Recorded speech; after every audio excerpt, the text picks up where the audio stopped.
Robin, this will be an education for you, I think, as well. People are spinning the closure of JFK as closing an unsafe, JFK is unsafe.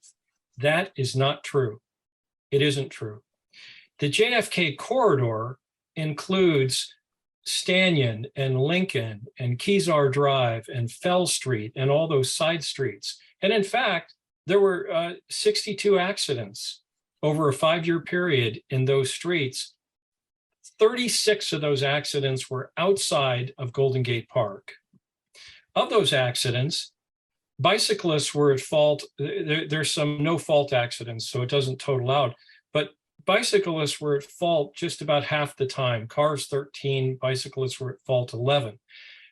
And most of those accidents were incredibly minor. 21 of the 26 were minor, either no injury visible or minor. My point is that with regard to JFK, JFK is not an unsafe street, and it never has been. So anybody that wants to tell you otherwise is conflating the notion of the whole corridor that surrounds the park.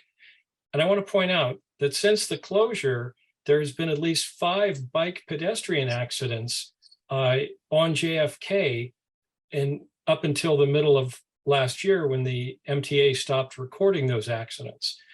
On the larger issue of safety, the notion of taking 20,000 cars and pushing them into neighborhoods and on other very dangerous streets, Sunset Boulevard and 19th Avenue, is quite frankly absurd. That roadway should be reopened, and any effort to justify the closure of JFK because it's unsafe is also just patently false.